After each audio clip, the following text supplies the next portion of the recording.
The talk is about techno-economic evaluation of next generation access architectures. We have heard a lot about the needs of such new networks and about whether or not it makes economically sense to invest or not on these networks. But we haven't seen real numbers, let's say, that actually show how much is the cost of deployment of all the different infrastructures, fiber to the curb, fiber to the home, point to point, point to multi-point, for areas having different densities of households. So this is the topic I would like to address today, give you some results about the relevant costs, and then I will apply those costs for the case of a national-wide network deployment in Greece, considering the actual demographics of the country and the actual data, to demonstrate to you how much the payback of these investments expected to be. So to have an idea about the different solutions and their viability. So this is the outline of the presentation. First, I will start with a very brief introduction on the drivers for next generation networks, a brief review of the different architectures and technologies that are falling under the next generation optical access network category, and then I will discuss about the capital investments required to deploy fiber to the curb, fiber to the building, and fiber to the home for both the cases of point-to-point and point-to-multipoint deployments.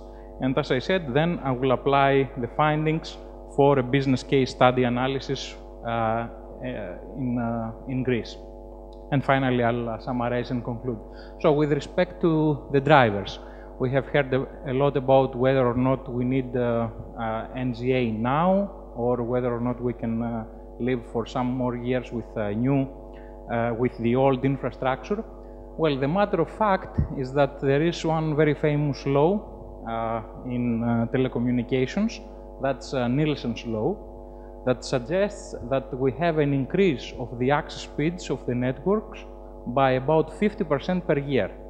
So I cannot predict the future, but the historical fact, which holds for over 30 years now, is that the access speeds of the network increase 50% per year. So if you follow this rule for your country with the current broadband speeds, you can get an estimate about what will be the needs in the future.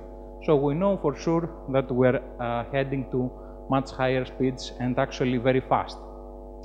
Another matter of fact is that the DSL technology is distance dependent. So here we see an area in Athens. These are GIS data. The central office of the incumbent operator, OTE, is located at this region. The most rich customers live at that region, and unfortunately they cannot get IPTV service. So this is of course something we know for DSL, ADSL, and will continue to be the case also for VDSL. So because we want to bridge the digital divide, not just across the country, but even within a municipality area, I guess we need to move to new, better solutions. So another fact that we have to face is that we are getting used to new services, and we know that more bandwidth hungry services are coming up, like high density TV or even 3D TV. Everything that involves video and on-demand services certainly will push the demands for more bandwidth very fast. Of course, we know about new services like multiplayer online gaming, which was introduced in USA almost 3 years ago, and probably we will see it in most European countries. Cloud computing, of course, will play a very key role. Storage applications, remote application hosting, of course, the social networking applications, which will be enriched with video, I suppose, in the future, and home management services will generate more and more demand for bandwidth. And also another fact is that we're getting more educated about broadband connections. So the number of services that on average a person uses has increased from 11 to 18 over the past year. And of course, more and more people within the household, my father for example, starts using broadband. So all these facts contributes to an increase of the bandwidth. So it will happen in 1 year, in 2 years, in 3 years, I don't know, but it will happen across Europe. So we need to understand what are the costs involved in order to deploy such networks. So let's see what are the options really very quickly. Well, we know that we are moving for the fiber to the exchange, the conventional ADSL, to the fiber to the cabinet solution, and then to fiber to the building and fiber to the home. So this is the trend that we know and we are discussing many years now. And probably we are somewhere over here at this point in time. However, another trend that is going on in the telecommunications industry is the so-called node consolidation trend, meaning that the telecom operators would like to minimize the operational expenditures from operating the local exchanges, and to do so they are trying to eliminate all active equipment at this location and push it back to the main POPs. So we're talking about the second key trend that is going on, the so-called node consolidation.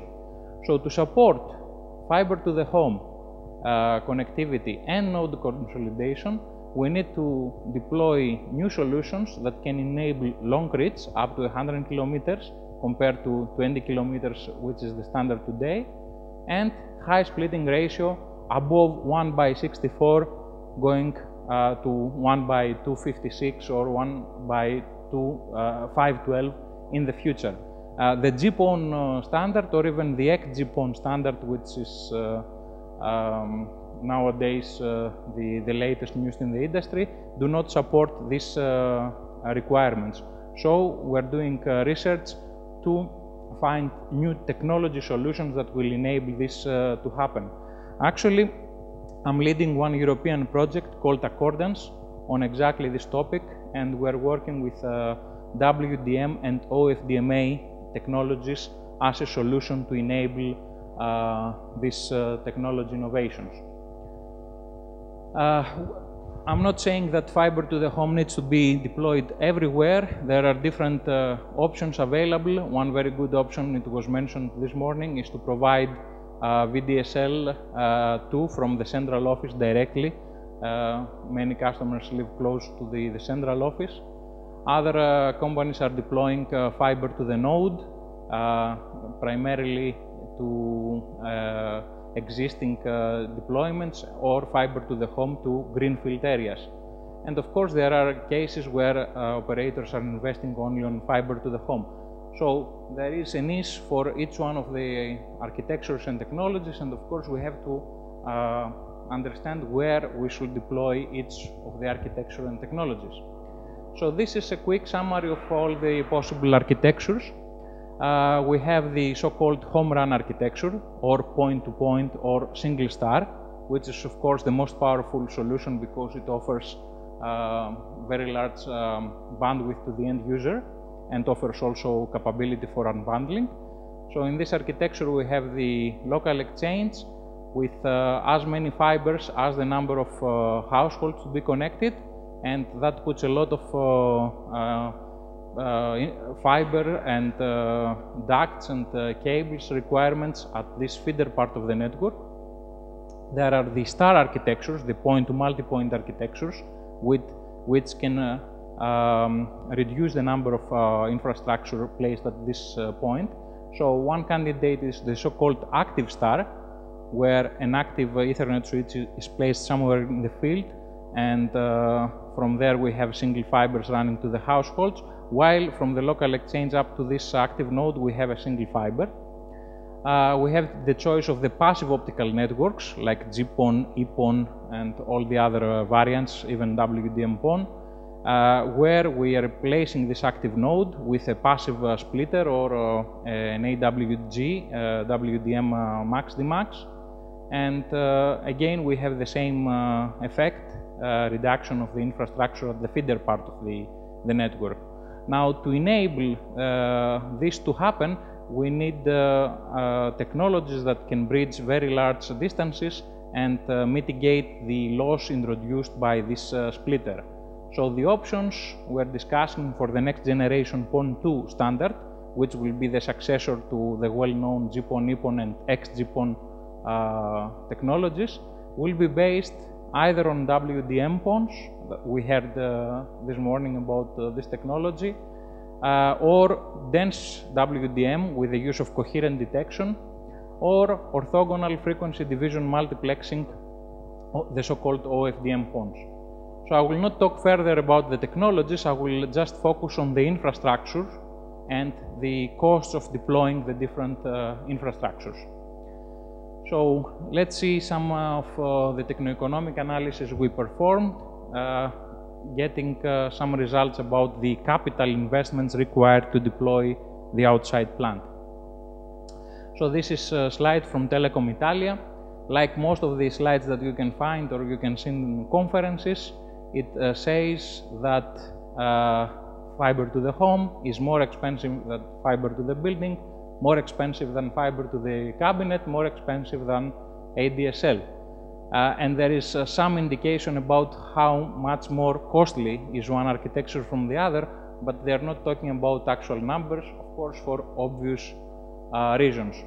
So I would like to present to you how I got some results presenting the cost in euros per household as a function of the household density, which covers most of the European cities, territories you can imagine, for all different fiber to the X architectures, the fiber to the cabinet, which is the VDSL option, the fiber to the building, and then the fiber to the home point-to-point or the fiber to the home PON architectures. So these are the actual numbers. You can see that for very high densities, measured in households per square kilometers, in the range beyond 5,000 households per square kilometer, you can get very low cost of deployment. Even in some cases less than 500 euros per household. But of course, for areas that are not so dense, the cost of deployment, especially for the fiber to the home solutions, goes to very high levels, and of course at those regions fiber to the home is not economically viable, and in this case we have to consider other technologies like the fiber to the cabinet or even wireless if we are talking about even more rural areas. Now these results I present here show the outside plant cost per household. So they are not including the active equipment cost. And the reason for that is because the construction costs dominate the capex in fiber to the home deployment. Actually, this is a slide from Google that is considering such deployments in USA, and they have concluded in their analysis that indeed trenching and construction costs takes 70 to 80% of the total costs. And actually I was happy to see that basically this figure is from one of my publications, and basically they're referring the numbers that I published. Now, how I got to these numbers, it's something that I will very briefly discuss. So I have considered this architecture for the fiber deployment. We have the access node, we have a primary concentration point, a secondary concentration point, and then we have the households.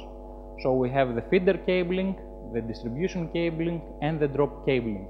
Now, depending on the architecture we are considering in the technology, the number of fibers that need to be deployed at all these different sections vary, and actually for the case of point-to-point deployment, it is really high at this point, which increases considerably the cost of deployment. So all these parameters have been considered in the analysis. I have assumed a deployment area that looks something like that. rectangular area with homogeneously distributed building blocks and buildings. Here is the location of the local exchange, and then we have these primary and secondary concentration points and fibers running all over the place. Now, to estimate the total cost of deployment, one has to calculate the number of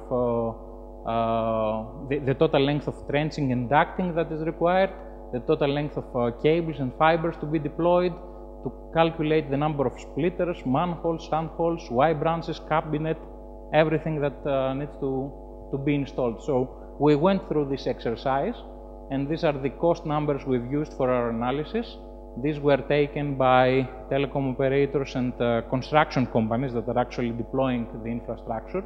So I suspect that are close to reality. In our analysis, in these costs, we considered everything that has to do with the actual deployment. So not just trenching, but also backfilling, blacktopping, and duct installation costs were assumed. And following this, let's say, methodology, we produced these numbers and these curves I presented to you before. Now let's see how we can actually take advantage of these results in a business case analysis for a national-wide potential deployment in Greece. So we know what are the typical business models for fiber to the home deployment. We have the vertically integrated operator business model on one hand, and at the other side we have the full functional separation business model with different companies running the passive infrastructure, the active infrastructure, and offering services. And of course we have intermediate approaches like the passive sharing and the active sharing approach. In the passive sharing approach, which is becoming very famous the recent years, we have one company operating the passive infrastructure, the fibers, the cables, and the ducts, and then the service providers are putting their own active infrastructure to offer services. So basically, in my techno-economic analysis, I evaluated those two business models.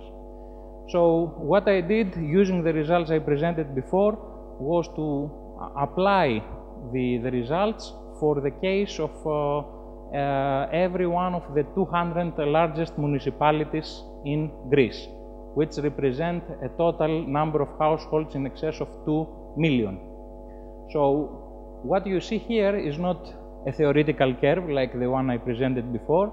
These are the actual results for each one of these 200 municipalities. Of course, the results do not fall up at a straight line. They don't look so nice because there are variations.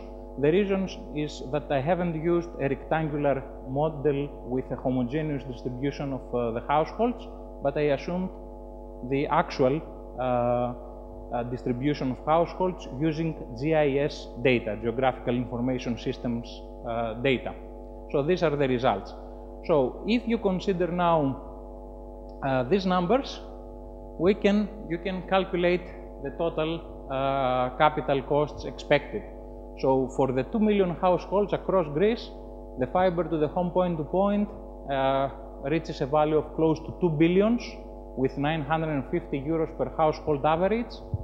The PON option requires a budget of about 1.3 billion with 650 euros per household, and the fiber to the curb at the other side, 400 million, about 200 euros per household. Again, I'm talking only for the outside plant infrastructure. Now, if you consider these numbers, the payback period I will present it is in excess of 15-16 years. So to improve the business case, you need to do a more careful selection of the deployment areas, not just looking at the household density, but also at the purchasing power parity of the people living at those areas. So I did that.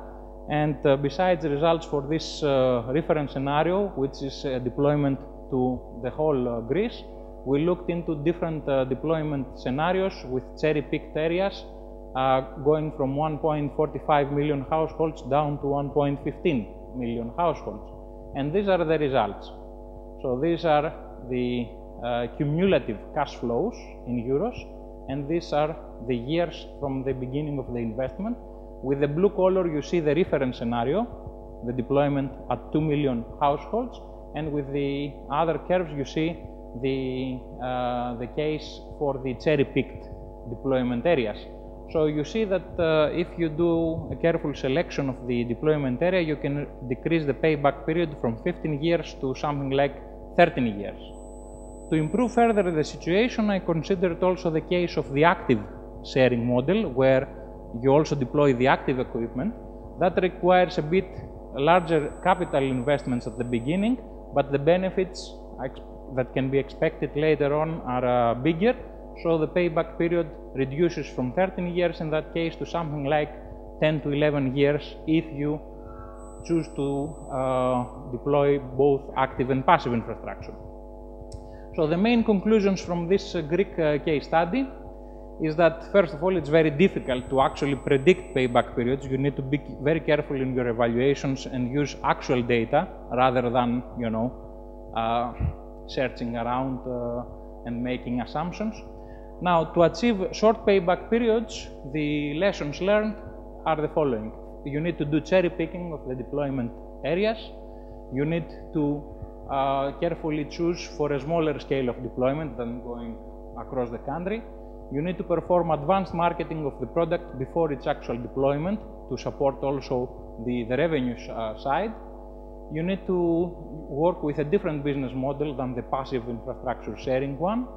You need to reuse infrastructure as much as possible. I haven't assumed reuse of infrastructure in my analysis, so this can help quite a lot. You need to consider different fiber to the home architecture rather than the point-to-point I presented before. Consider a point-to-multipoint architecture. And you need to consider different fiber to the home technologies like those that enable long reach and high splitting ratios. So to conclude the whole presentation, I have presented briefly the main drivers for next generation access networks. I presented a methodology for making techno-economic estimations for the outside plant, and I have used the results of this methodology for a business case analysis in Greece, and I presented some conclusions, some lessons learned, which can be adopted by operators and companies. And of course, if you are interested, I can perform these studies for your own countries and your own municipalities. So thank you very much for your attention.